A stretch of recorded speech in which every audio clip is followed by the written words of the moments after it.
Assalamualaikum warahmatullahi wabarakatuh. Jumpa kembali pemirsa Wonogiri TV yang berbahagia.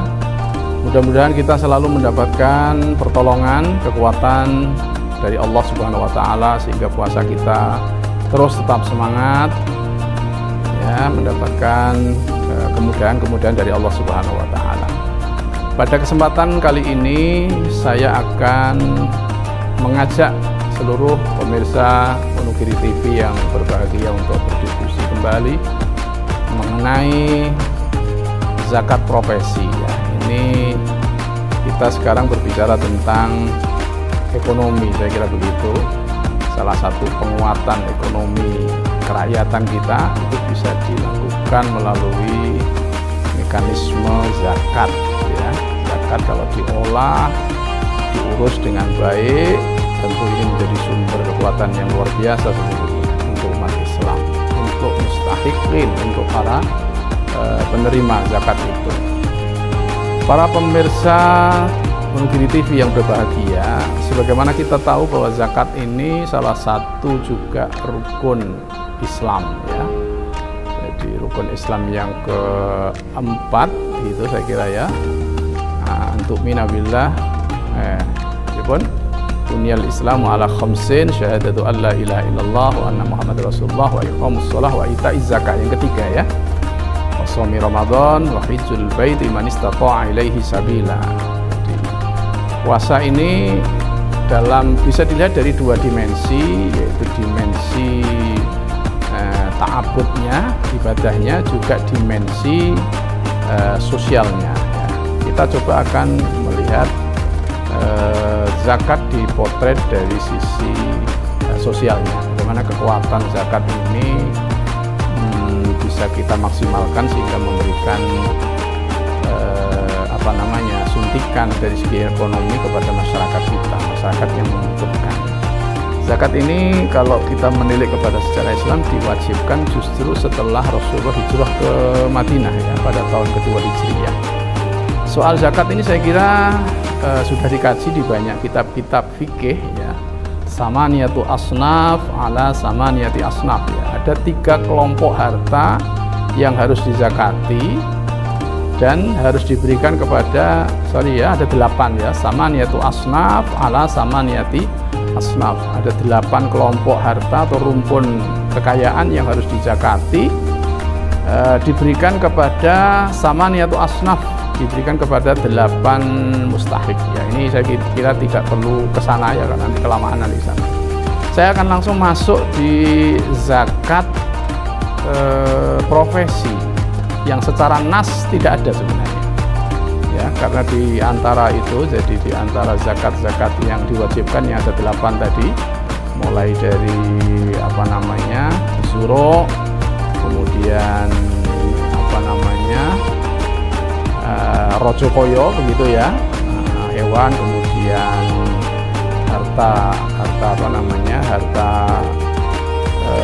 timbunan, gitu, ma'adin, harta emas, perak, dan sebagainya. Itu tidak ada yang menyebutkan, ya, sampai ke urut tijarah misalnya, itu tidak ada yang menyebutkan zakat profesi diwajibkan.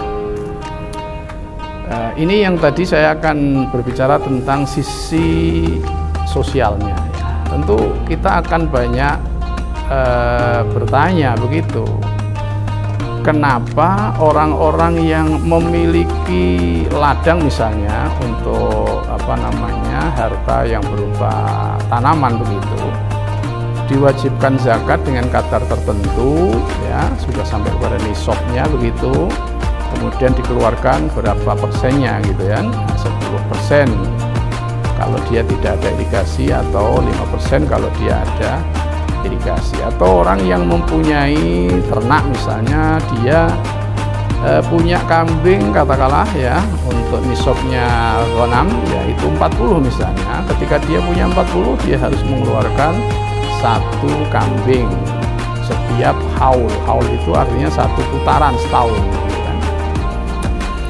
Berapa nilainya? Kan tentu kalau dibandingkan dengan kekayaan atau hasil dari profesi seorang dokter, seorang peguam atau lawyer atau profesor dan lain sebagainya, tentu tidak ada apa-apanya.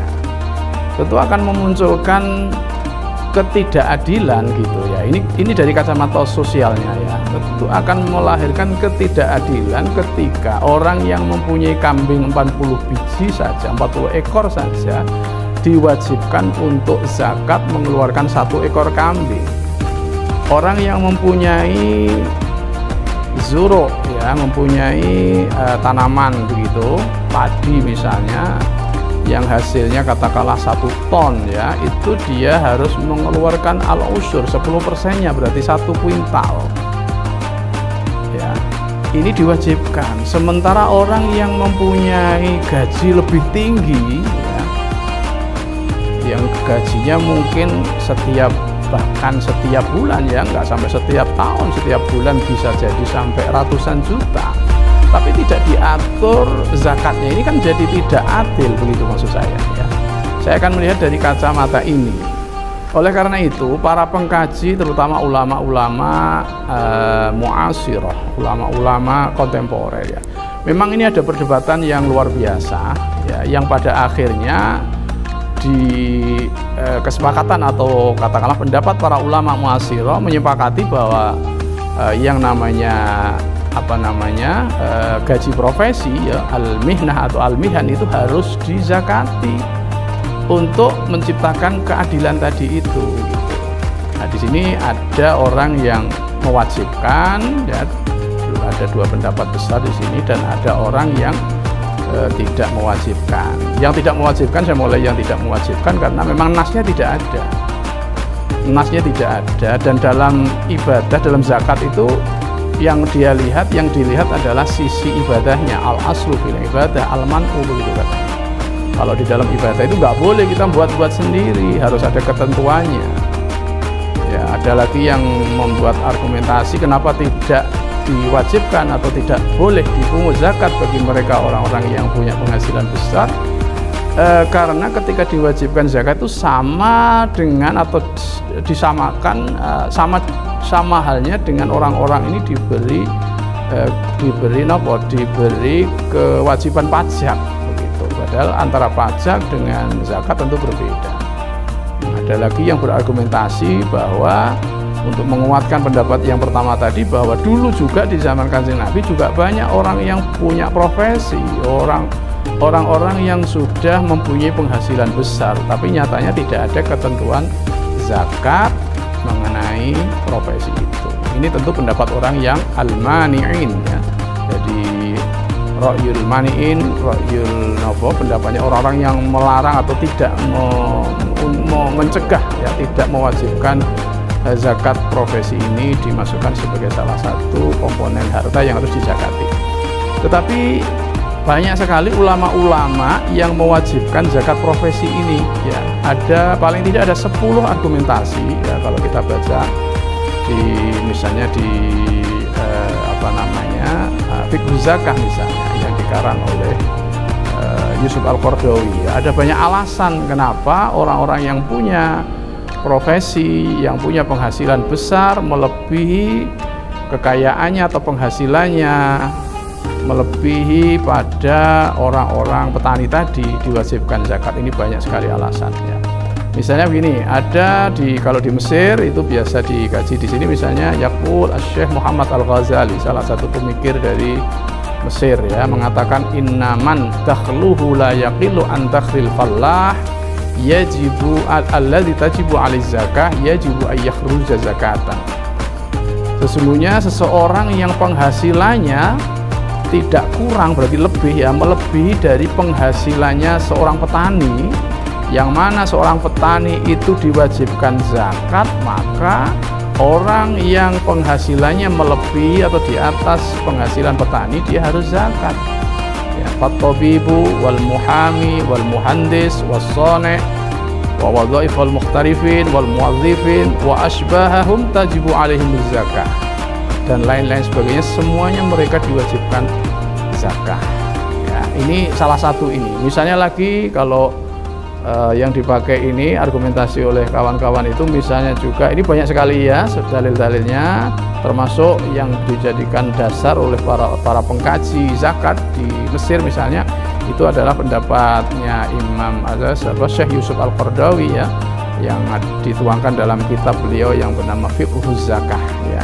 Ini secara secara jelas mengatakan bahwa ar-rawatib wal ujur ya wa iradatul mihan al-hurrah itu semuanya dizakati ya, semuanya dizakati untuk menciptakan keadilan sosial ya. Jangan sampai DPR yang gajinya per tahun ratusan ya, bahkan mendekati miliaran juta tidak diatur zakatnya. Orang punya sawah sak kedok yang hasilnya cuma 10 kintal atau 1 ton diwajibkan zakat, tentu di sini akan menimbulkan kepincangan secara sosial. Saya secara pribadi sebagai pengkaji atau salah satu yang ada di home base saya, ada di hukum ekonomi syariah, saya memandangnya seperti itu juga. Akan terjadi ketidakadilan ketika zakat profesi tidak ditentukan. Lalu berapa zakatnya? Ini memang semuanya kalau tentu kita harus sepakati dulu wajib atau tidak gitu ya, karena masih berbeda pendapat. Maka kalau kita sudah sepakat bahwa profesi wajib dizakati, baru kita bahas berapa kadar nisabnya, berapa yang harus dikeluarkan. Kalau misalnya dia dikiaskan dengan zahab wal fiddah, emas dan perak, atau disamakan dengan urudut tijarah ya.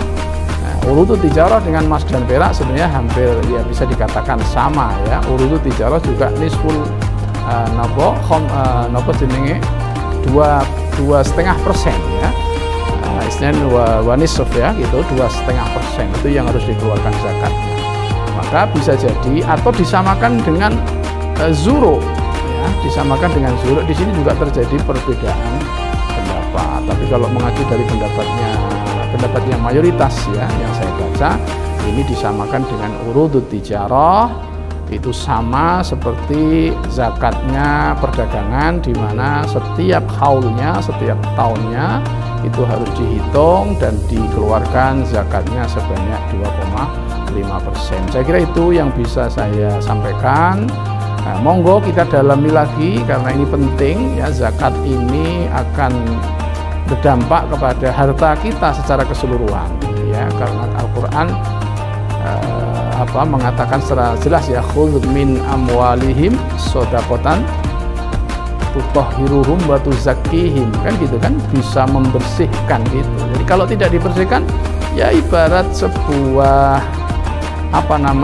makanan begitu yang kotor begitu tercampur dengan kotoran gitu, ini bisa dibersihkan ini. Kalau itu tidak dibersihkan, karena itu bukan hak kita, itu haknya fakir miskin yang ketika kita campurkan maka akan mengotori, mencemari harta kita secara keseluruhan. Oleh karena itu saya secara pribadi ingin mengajak seluruh para masyarakat yang mempunyai profesi dan gajinya tinggi, ayo dihitung setiap tahunnya berapa, mekanisme penghitungannya dikaji dengan baik gitu ya, dikeluarkan kewajibannya dulu, baru sisanya berapa nanti dikeluarkan zakatnya. Oke, saya kira begitu. Terima kasih kepada semua pemirsa Wonogiri TV yang berbahagia. Mudah-mudahan kita terus diberikan pertolongan dan kekuatan oleh Allah Subhanahu wa Ta'ala, sehingga kita bisa menyelesaikan kewajiban puasa kita ini selama 1 bulan penuh, dan kita menjadi sosok manusia yang